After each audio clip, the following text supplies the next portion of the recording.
sekarang gini nanti. Oleh sebab itu puji nama Tuhan ya.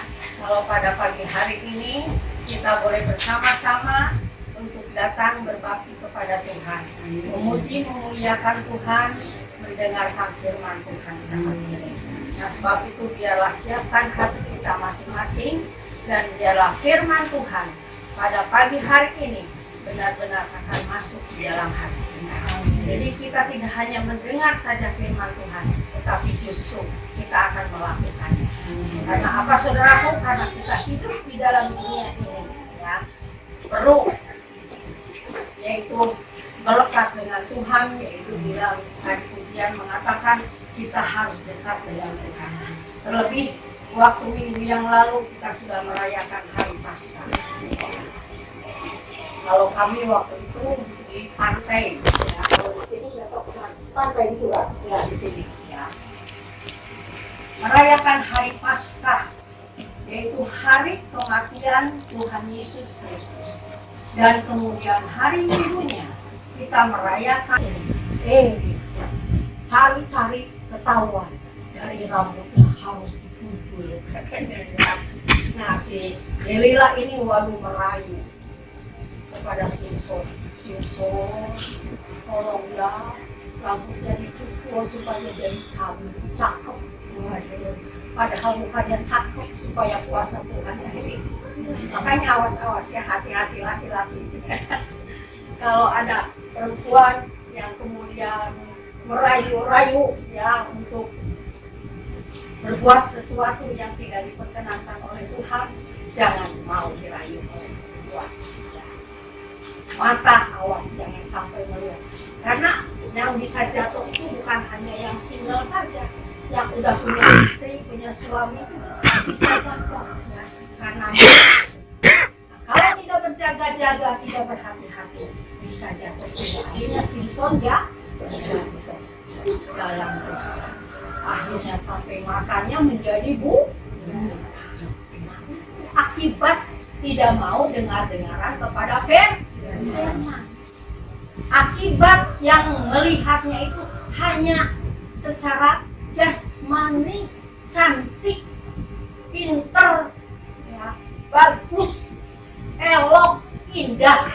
Justru yang indah itu, yang elok itu bisa menjatuhkan kita.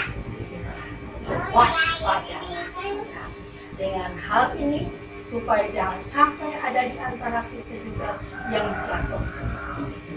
Tetapi biarlah izinkan kuasa Roh Kudus yang sudah ada di dalam diri kita yang akan memberikan kekuatan, kehidupan yang baru, dan juga akan memberikan sesuatu yang baru kepada kita agar kita mau melakukan hal-hal yang benar di hadapan Tuhan, sehingga kita tidak akan jatuh dengan kedagingan, dengan keinginan duniawi, dengan mata, ya. Dan kemudian yang ketiga adalah keangkuhan.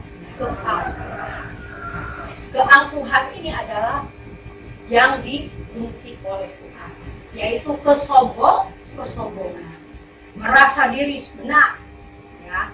Orang lain itu di bawah saya. Nah ini awas, hati-hati. Terlebih yang sudah dipakai Tuhan ya, dengan dahsyat, jangan sampai ada kesombongan di dalam diri. Ya. Malahan justru lebih dipakai Tuhan, harus lebih merendahkan diri di hadapan Tuhan. Oh saya bisa begini bukan karena saya, tetapi karena Tuhan. Roh Kudus yang ada di dalam hidup kita, saya bisa berbuat. Saya bisa berbuat ini. Saya bisa melakukan ini. Saya bisa melakukan itu. Itu bukan karena kekuatan yang bisa saya. Firman Tuhan juga mengatakan bahwa Rohku ada atasmu, yaitu kekuatan yang di dalam diri kita ini. Jadi bukan lagi diri kita sendiri, tetapi Roh Tuhan yang ada di dalam diri kita.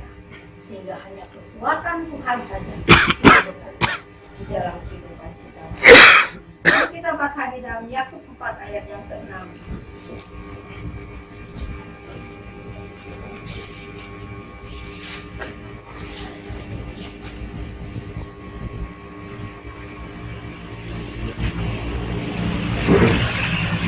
4 ayat 6. Ya. Namun anugerah yang diberikannya kepada kita lebih besar daripada itu. Karena itu kitab suci berkata, Allah menentang orang yang congkak, tapi memberi anugerah kepada orang yang rendah hati. Iya. Tuhan melawan orang yang congkak. Artinya congkak itu yaitu sombong. Sombong, merasa dirinya hebat.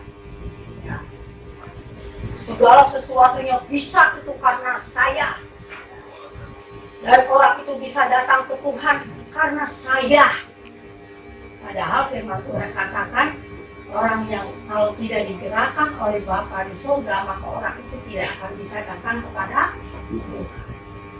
Hanya Tuhan yang bisa menggerakkan hati orang itu untuk bisa bertobat. Bukan diri kita.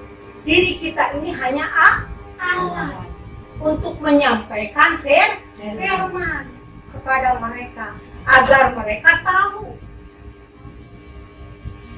apa yang harus mereka lakukan agar mereka bisa selamat. Maka lewat diri kita lah kita sampaikan firman Tuhan. Terus bahwa Tuhan Yesus itu adalah jalan kebenaran dan hidup. Tidak ada seorang pun sampai kepada Bapa kecuali dengan Aku. Nah, sehingga dengan demikian Tuhan mengatakan begitu supaya kita ini ada kerendahan hati. Kalau Tuhan pakai kita membawa jiwa-jiwa untuk datang kepada Tuhan. Supaya kita ini benar-benar hanya Tuhanlah yang dimuliakan. Bukan diri kita. Yohanes saja, biarlah aku yang berkurang-kurang. Dan Tuhan yang bertambah-tambah di dalam. Nah itu sesuatu yang Tuhan mau. Itu yang Tuhan mau. Biarlah tiap kita masing-masing benar-benar kita menyerahkan hidup kita sepenuhnya kepada Tuhan. Dan biarlah kuasa Roh Kudus akan bekerja di dalam kita. Nah orang yang sedemikian ini seperti apa firman Tuhan katakan? Yaitu seperti pohon yang tertanam di aliran air Mazmur. Coba baca. Mazmur pasal yang ke-1 ayat 1 sampai yang ke-3. Mazmur pasal 1 ayat 1 sampai 3. Ya. Berbahagialah orang yang tidak berjalan menurut nasihat orang fasik, yang tidak berdiri di jalan orang berdosa, dan yang tidak duduk dalam kumpulan pencemooh. Ayat kedua, tetapi yang kesukaannya ialah Taurat Tuhan, dan yang merenungkan Taurat itu siang dan malam. Ia seperti pohon yang ditanam di tepi aliran air, yang menghasilkan buahnya pada musimnya, dan yang tidak layu daunnya, apa saja yang diperbuat ia berhasil. Amin. Mau demikian saudaraku? Mau selalu berhasil? Amin. Kalau mau selalu berhasil dan mengeluarkan buah yang benar di hadapan Tuhan, biarlah kita ini menjadi orang yang takut kepada Tuhan. Ya. Karena takut kepada Tuhan itu orang yang tidak mau berbuat jahat. Ada itu ayat. Orang yang takut kepada Tuhan itu adalah orang yang tidak mau berbuat jahat. Jadi tidak mau melakukan hal-hal yang bertentangan dengan firman. Tidak iri hati, tidak congkak, kemudian tidak ingin menjatuhkan orang lain. Ya. Tidak ada itu di dalam pikirannya itu. Apalagi perbuatan yang jahat itu tidak membenci, ya, tidak kemudian mencuri atau enggak suka membunuh, ya, atau apalagi banyak lah, ya, banyak perbuatan-perbuatan yang jahat itu. Nah itu kita tidak sukai hal itu terjadi atau kita lakukan, tetapi hanya mau kita melakukannya yaitu berjalan menurut firman Tuhan, jadi berdiri di atas tahta Tuhan ya. Kalau di sini berbahagialah orang yang tidak berjalan menurut ajakan orang fasik. Ajakan orang fasik itu adalah ajakan orang-orang yang sudah kenal Tuhan, tetapi tidak mau menurut akan firman Tuhan. Yaitu asebeia, kalau dalam bahasa ceritanya itu, yaitu orang yang mangsa bodoh akan kepada pesan Tuhan, yaitu seperti laut yang diombang-ambingkan ke sana kemari, nah sehingga tidak ada tujuan. Tidak ada tujuan. Jadi kalau kata orang begini, ya begini. Kata orang begitu, ya begitu. Sehingga akhirnya yang membawanya itu yaitu hal-hal yang kotor di dalam kehidupannya itu. Ya. Jadi jangan sampai kita mau mengikuti orang-orang fasik. Ya, orang fasik itu bukan orang yang belum mengenal Tuhan. Ya, sudah mengenal Tuhan, tetapi mereka tidak mau menurut kepada firman. Ya, mangsa bodoh kepada udah ditegur, kamu sudah berbuat begini, Tuhan katakan harus kota tanggalkan semuanya dan bertobatlah sekarang ini juga. Tetap aja berbuat begitu, melakukan begitulah, tidak mau benar-benar keluar dari perbuatan dosa itu. Dan Tuhan tidak inginkan hal ini terjadi dalam kehidupan kita. Tetapi Tuhan mau, yaitu yang tidak menjalankan menurut ajakan orang fasik, yang tidak berdiri di jalan orang yang berdosa. Berbahagialah. Ya. Nah, jadi kalau begitu, kalau kita masih menurut kepada orang fasik atau berjalan menurut keinginan orang berdosa, karenanya kita tidak akan berbahagia. Yang ada apa? Sakit hati. Yang ada sakit hati sebab apa? Sebab orang-orang yang maunya ya selalu menyakiti hati kita, supaya kita ini jangan dekat dengan Tuhan, supaya kita kecewa sama Tuhan. Nah itu keinginan iblis kepada kita. Makanya jangan sampai kita menyimpan kesalahan orang lain. Itu salah. Ya. Biarlah semuanya itu urusan Tuhan, dan Tuhan yang akan campur tangan di dalam kehidupan mereka. Terlebih kalau mereka adalah hamba Tuhan atau anak Tuhan, itu udah urusan Tuhan dengan mereka. Ya, bukan urusan kita lagi. Kita mah hanya berdoa supaya Tuhan ampuni mereka perbuatan mereka, supaya mereka benar-benar bisa bertobat dan datang kepada Tuhan. Nah itu. Nah kemudian, dan yang tidak duduk di komplotan pencemooh. Nah, di komplotan pencemooh yang suka ngejelek-jelekin orang. Ada nggak di sini? Nggak ada, saya yakin. Semua jemaat hamba-hamba Tuhannya, puji Tuhan. Amin. Baik-baik semuanya menurut akan firman Tuhan. Justru malah ada yang mencemoohkan begitu langsung. Nggak boleh begitu. Kita ini anak Tuhan. Sudah penuh Roh Kudus. Jangan keluar dari mulut kita hal-hal yang kotor. Tetapi justru harus keluar firman Tuhan. Nah itu. Kemudian tetapi yang kesukaannya ialah Taurat Tuhan, dan yang merenungkan Taurat itu siang dan malam. Nah itu kesukaannya itu merenungkan Taurat Tuhan, yaitu firman Tuhan. Kalau saudara sudah mendengarkan firman Tuhan nih siang ini, langsung pulang ke rumah, buka lagi ayat-ayatnya, ya. Langsung baca lagi ayat-ayatnya. Terus maksudnya apa ini? Saya belum begitu ini tadi waktu mendengarkan firman Tuhan. Langsung dibaca lagi, Tuhan langsung kasih firman Tuhan diberikan kepadanya.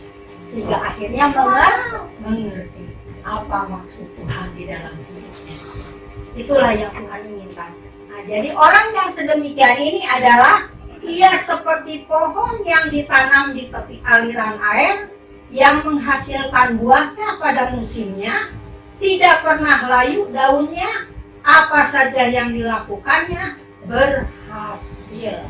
Waduh, enak nggak? enak. Kalau menjadi orang yang suka firman Tuhan, nggak pernah bosan mendengarkan firman Tuhan. Awas, jangan sampai saudara bosan untuk mendengarkan firman Tuhan.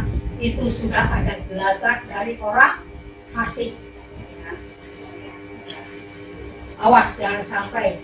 Kemudian kalau seperti firman Tuhannya diulang-ulang lagi, itu lagi. Sebab apa? Sebab untuk mengingatkan kita, aduh, kok firman Tuhan itu lagi.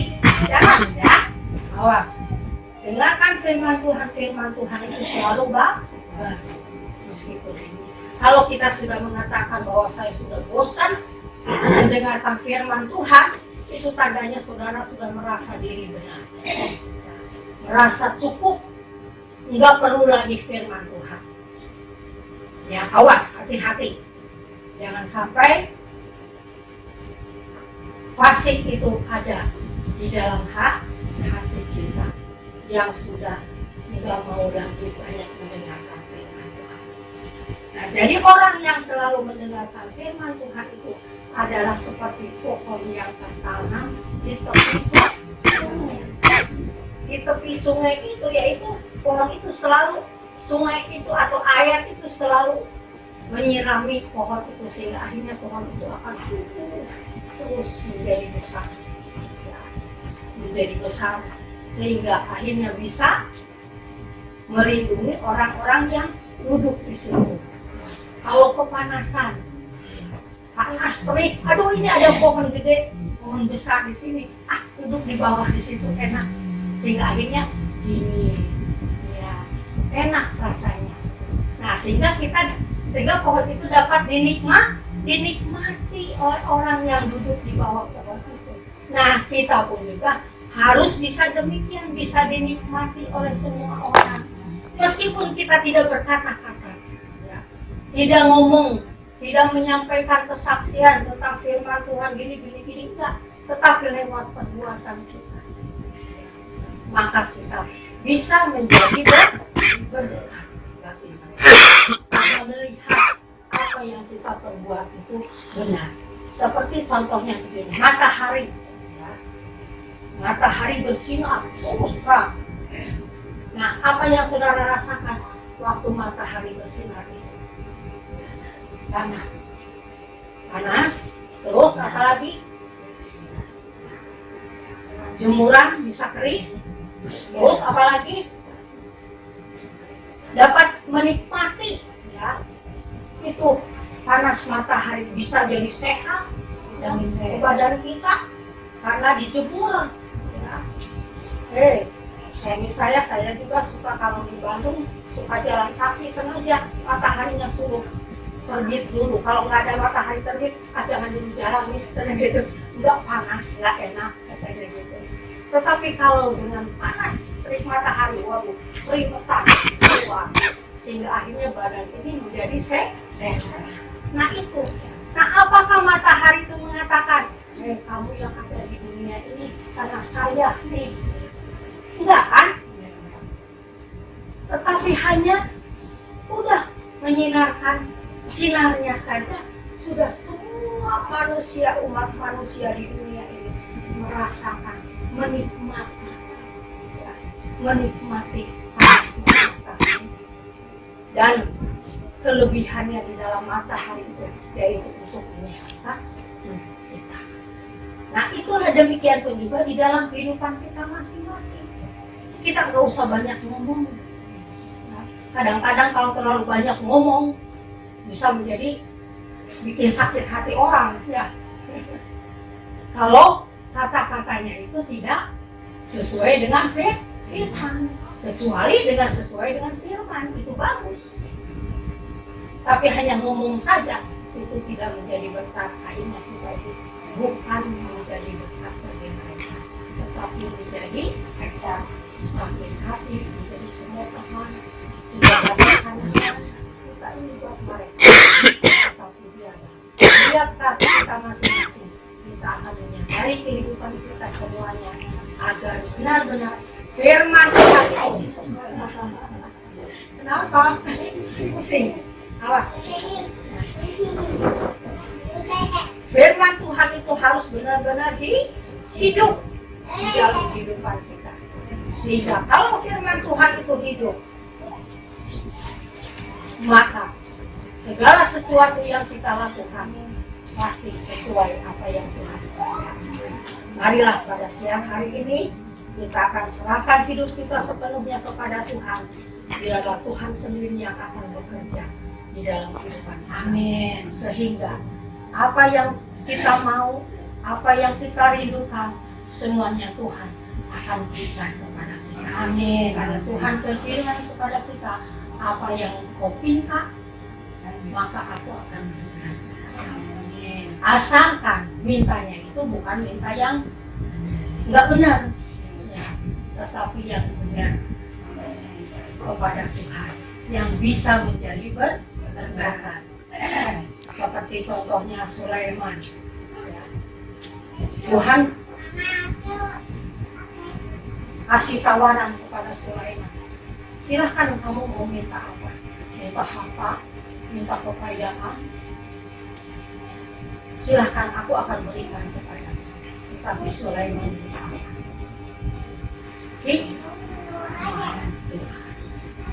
meminta kekayaan, tidak meminta uang, tetapi justru karena dia minta hikmat dari Tuhan, maka kekayaan pun juga diberikan. Jadi karena apa? Karena kekayaan itu hanya embong.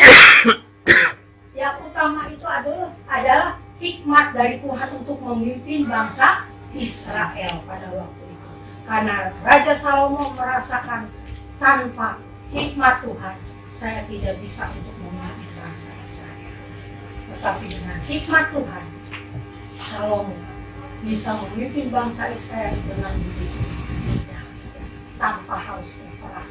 Tetapi hanya dengan hikmat, kalau ada masalah, langsung Tuhan berikan hikmat kepadanya bagaimana cara untuk mengatasi.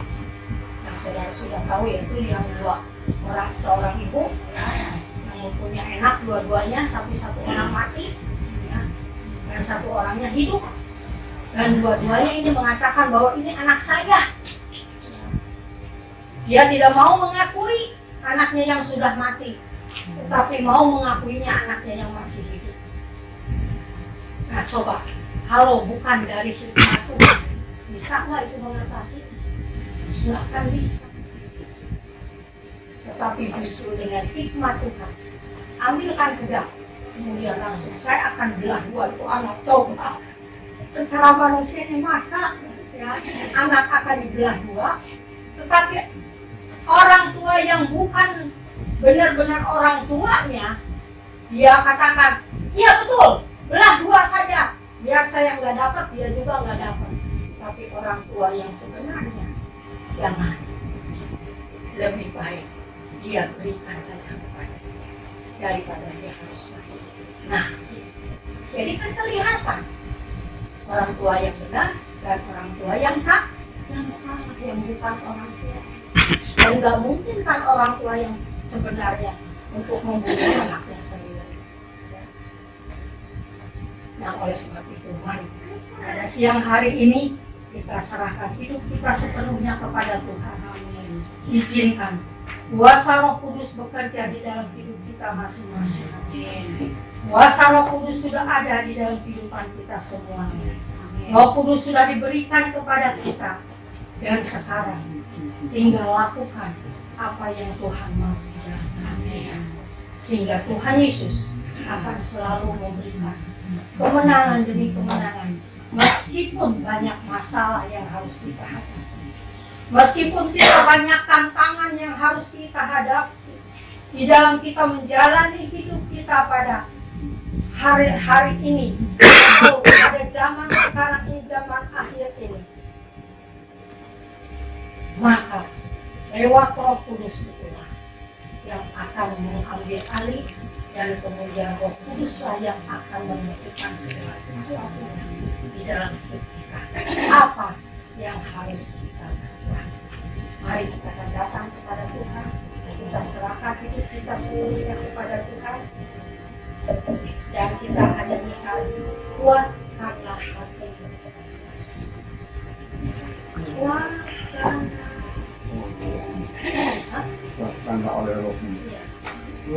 tentang firman. Kau berperan. Kuatkanlah oleh Roh-Mu ya Tuhan. Kuatkanlah oleh Roh-Mu ya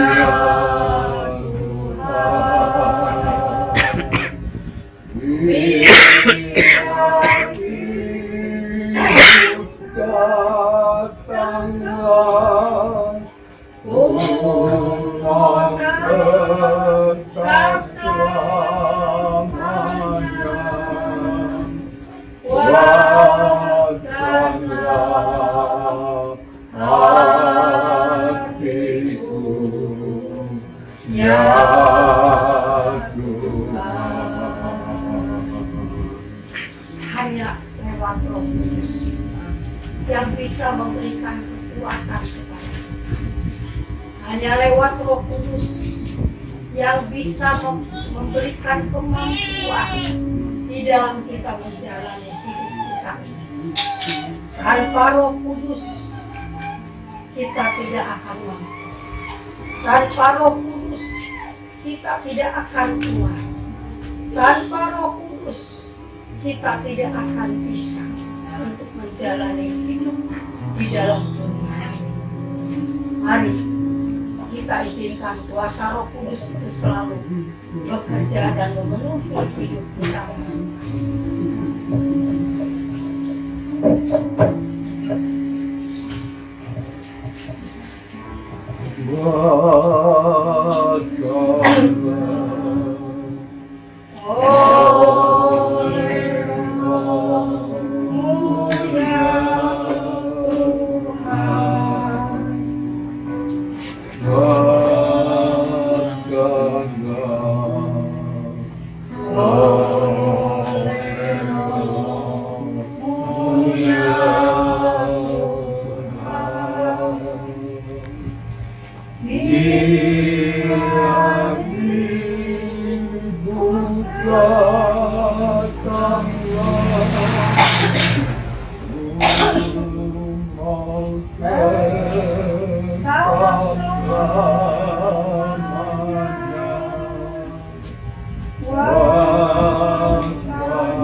Terima kasih Bapa atas kebenaran firman Tuhan yang Kau beritakan di tengah-tengah kami, yang boleh Kau bentangkan di tengah-tengah kami Bapa.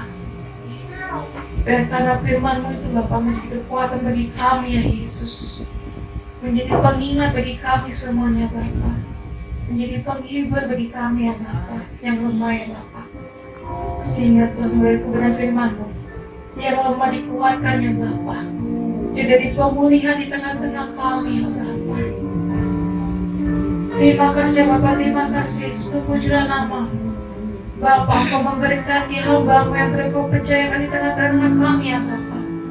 Ya karena hikmat-Mu menyertai beliau Bapa, kasih sayang-Mu ada bersama-sama beliau Bapa, dan anugerah-Mu senantiasa ada bersama-sama dengan beliau ya Bapa.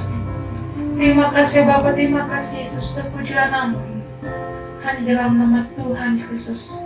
Haleluya. Amin. Mari Bapak Ibu, kita persiapkan persembahan kita yang terbaik bagi kemuliaan nama Tuhan. Saya minta dengan hormat Ibu Ali memulai.